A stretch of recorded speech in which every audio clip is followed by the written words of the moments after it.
All right, hello and welcome. Today we are going to talk gear in Last Epoch, the basically thing that makes ARPGs run. Everyone wants to get their loots. I am definitely no different in that regard, and I think that the gear in LE is quite good.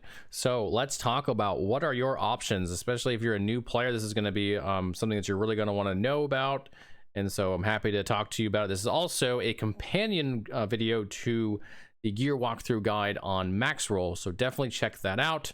And given the size of this content, I'm sure that there will be things that you just miss, or even I might miss while talking about this. So definitely check it out and see if it can answer any questions you might have. Also, feel free to reach out to me as well if you have questions that you don't see answered in the guide, but I'm pretty confident that it will cover pretty much just about every question that people have. It's a pretty good guide, if I do say so myself. All right, let's talk about gear. So we'll start with gear slots. So this is really where we put everything on, right? So gear slots are, all right, where do things go? So we have our traditional gear, we have idols, and we have blessings. So right now we are looking at, if you press I on your keyboard while the game is up, you will get a UI that includes this section. And we have a couple of places here to put stuff, right? We have this here. This is what we're calling gear. This is traditional stuff. Then we have idols over here. We're also going to have blessings. We'll talk about in a minute. Let's start with this. So gear, we have as our options, we have helmets, we have amulets, we have weapons and offhand slash dual wield weapons. We have body armor, we have 2 ring slots, we have belts, we have gloves, we have boots, and we have relics. Sorry, you don't get to wear pants in this game. I know. I don't tell you. You have to wear a belt with no pants. That's just how it goes. All right. Next section, which is going to be pretty unique to this game. It kind of feels a little bit like D2 Charm System if they actually had a nice, good QOL place to put it, is idols. So idols go here, and this is kind of like playing Tetris. Each idol has some stats on it. We'll go through all like the stats of this stuff in a minute, so don't worry about that. We'll definitely cover a little more in depth. I just want to show you where we're going to put everything. So we're going to get these idols, and they're going to be different sizes and shapes, and you get to mix and match and put them in as you see fit. Make it fit the most efficient, optimal way for you, or just however you like to put them in. That is also fine. All right, so there's a gear, or idols. The last kind of gear that we have in this game is blessings. Blessings are something that you get when you farm or when you kill timeline bosses in the Monolith of Fate, which is an endgame system. It is, in fact, the primary endgame system in Last Epoch. And so as you kill them, you will get rewarded with an option of certain blessings. These blessings can be power. For example, it can be armor, or it can be void damage. It can be just about any stat of power, or it can be ways to improve your farming efficiency. For example, increase gold, increased chance to find uniques, increased two-handed axe drop rate, lots and lots of different things. And each timeline boss has a different pool of blessings to choose from.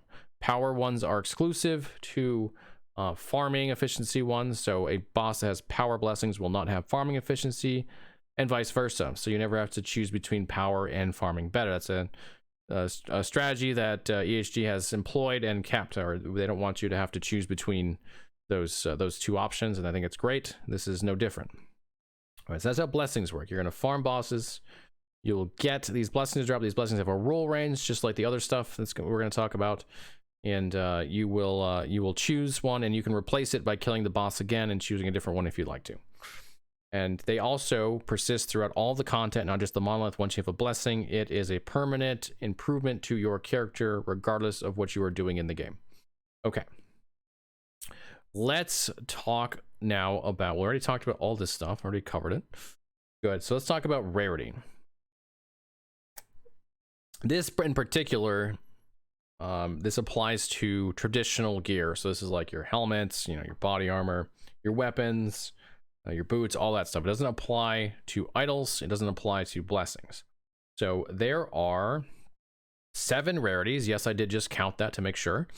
7 rarities in the game. The first one is common, then magic, then rare, There's unique, set, exalted, and legendary. Those are kind of in an order, but it's not really in order of like rarity because, well, as you'll see, it's a little bit more complex than we could just put in an order, like a simple order. Okay, so let's see, what are all these? What are the different rarities? What makes them that rarity, right? Common is pretty easy. It has no affixes on it. There's no affixes on the gear. Let's see, we have some affixes down here. Let's see. So these are affixes on the gear. See, these are commons here. There is no affixes on them. It is just the base item. There's no additional power here. That's a common item. A magic item has 1 to 2 affixes. And a rare item has 3 to 4. So this has 4 affixes. It's technically not a rare, but I'll show you why in a minute. But if it wasn't for this purple thing here, it would be rare. If it only had these 2 affixes and not these 2 affixes, it would be a magic item. If it only had 1 affix, it would be a magic item because 1 to 2. And if it had 3, it would be a rare. All right, next up is unique. Uniques are a special item that has unique stats and or effects and will be shown to you as orange. Unique has legendary potential. It can also be combined with exalted item to create a legendary. We'll talk about that more in a second. Set items are similar to uniques, except they have bonuses when you wear multiple parts of the same set. If you play Diablo 3, you're very familiar with this concept. Also cannot have legendary potential, therefore cannot be used to create a legendary. So that's an exception between the two. There's 2 exceptions, 2 things that change. Well, 3 things that there are 3 differences between uniques and sets. One is they're colored differently, right? Sets are green, uniques are orange. 2 is that sets have these bonus effects if you wear multiple, and 3 is uniques can be legendary while sets can't. Right, exalteds are a magic or rare item that also has at least 1 tier 6 or tier 7 affix on it. So in Last Epoch, higher tiers of affixes are better. This is different than PoE. So tier 1 is the worst. Tier 7 is currently the best. Tier 5 and below will make a magic or rare item. Tier 6 or 7 existing anywhere. A single tier 6 or tier 7 will make it an exalted item. Tier 6 and tier 7 cannot be crafted, while the other ones can be. Up to tier 5 can all be crafted. So that's the big difference. Exalteds have a affix that is higher in value and cannot be crafted. A legendary is an item that is created by combining a unique that has legendary potential, and I'll show some of that in a little bit, and exalted of the same item type. By the way, we also do have this legendary item crafting guide. Highly recommended if you're looking into legendaries or more interested in them. It's going to go into a lot more detail, and I also have a video that that's companion to that one as well. But that's how legendaries work. You find a unique, it has legendary potential. Some of them don't, some of them do. Some of them have more than others, up to 4 legendary potential. And they will pull affixes from the exalt. The higher the legendary potential, the more they pull. So if you have a 4 legendary potential item, it will pull all 4 of the affixes. And if you have a 1 legendary potential, it will only pull 1, and it's random which one it'll choose. It's completely random. It doesn't matter the tier of the affix or anything. Okay. Again, want to reiterate, legendary items crafted guide, great for that, because I did not go into much detail there at all, and there's a lot of exceptions, a lot of other things. So if you really want to start creating legendaries, please check that out. All right, let's now talk about base items and implicit affixes. So we talked about the affixes, the other affixes, the non-implicit, that determine rarity, but every item also has, it's got a base, like for example, Outcast Boots versus Solarum Greaves. Those are a different base, and those bases come with different implicits. They always come with the same implicit affixes, but the roll ranges can be different. So Outcast Boots will always have armor, increased movement speed, and increased dodge rating. On Outcast, I believe it is always 20 armor, but the movement speed and dodge rating, I believe, do change. You can get higher and lower numbers. Same with Solarum Greaves. The armor is always the same. Over the movement speed and fire resistance do change. So you can get better or worse implicit affixes on these items. Explicit affixes, however, are the things we were talking about before that determine the rarity, right? So these are all the explicit affixes. You can't see my mouse right now. The explicit affixes are the prefixes and suffixes that show up on this Sentinel helm, whereas the implicit affixes are the armor, increased melee attack speed, increased throwing attack speed that are on it. So yeah, that we're never talking about explicit affixes. We're always talking about the prefixes, suffixes. Those are the things that can be crafted on or can be exalted. When we're talking about implicit, we're talking about the stuff that's kind of like near the picture and at the very top. It's not a prefix or a suffix. Okay. I think that's good for that. Oh yeah, let's talk about forging potential. We don't want to say, and we should talk about seal affixes too. Okay.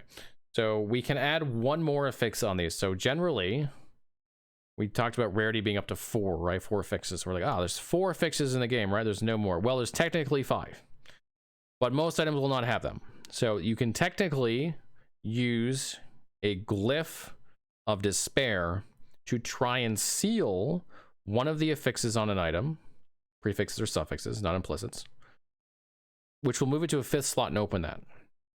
This is generally more like end game stuff. You don't have to worry about too much when you're first starting, but bear in mind that it is technically possible to have 5 affixes on an item, but they won't usually drop with those. There's one place where you can actually create items that start with seal affixes, but the rest of the world, you will not see these things drop with seal affixes. You have to do them yourself through crafting.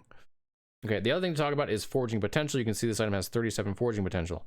Forging potential is what allows you to craft on the item.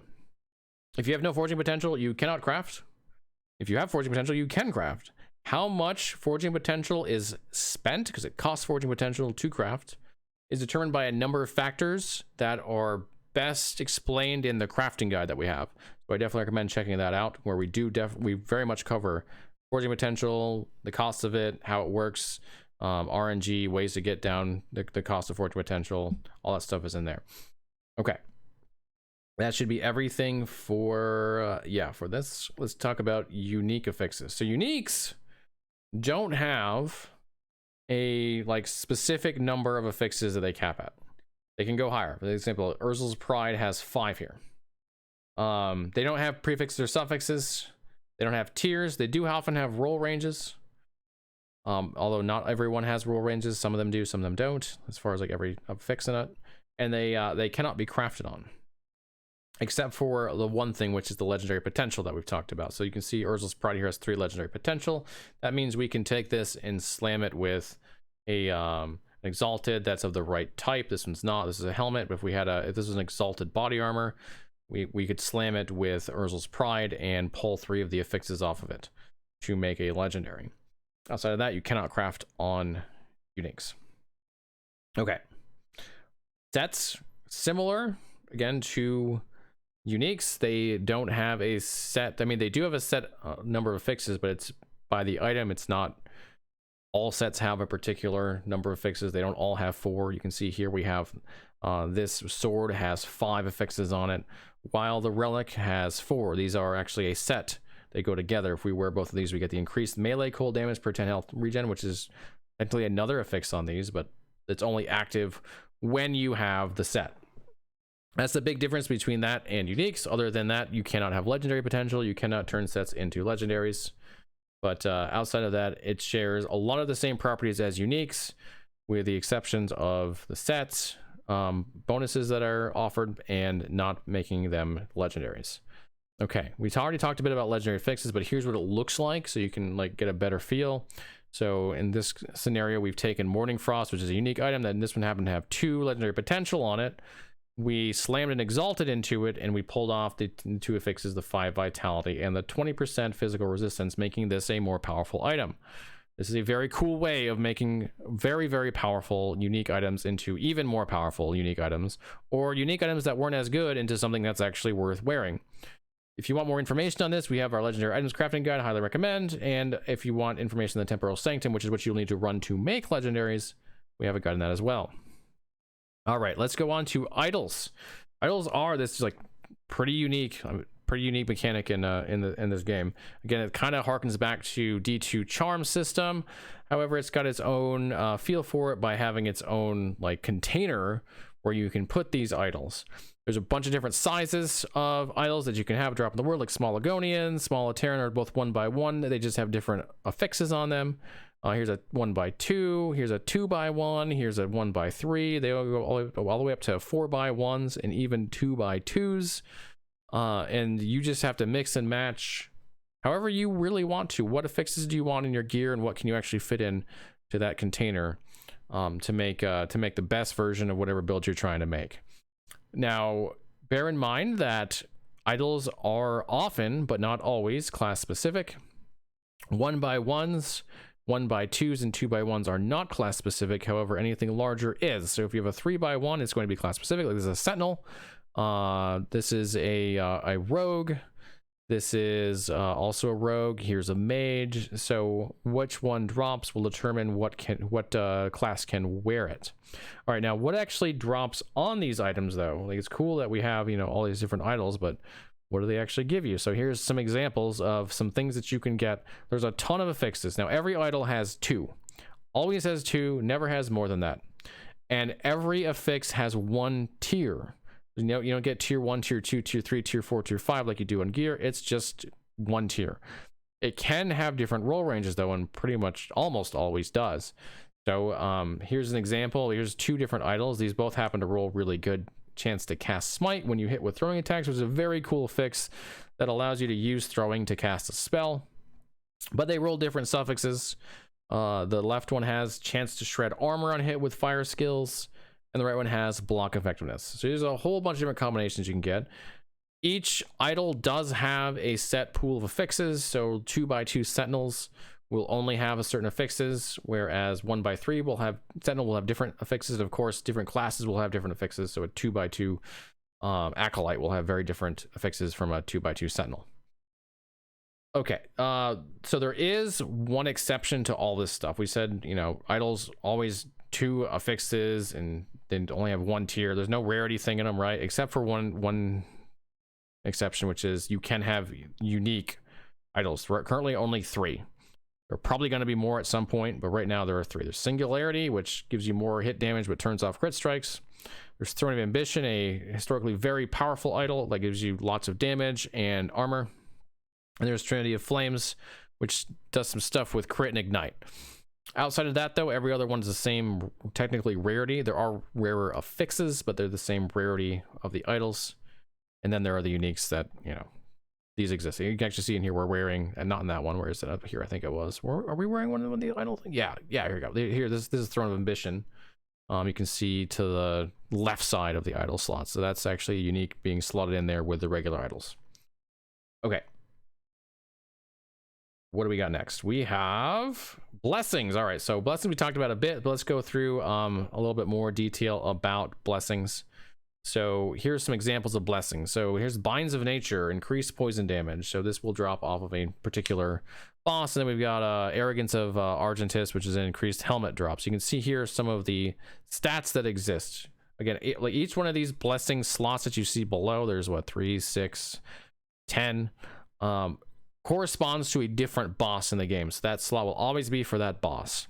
So God Hunter Argentis will always be in the same slot, and anytime you replace a blessing with him, it'll be replacing that slot.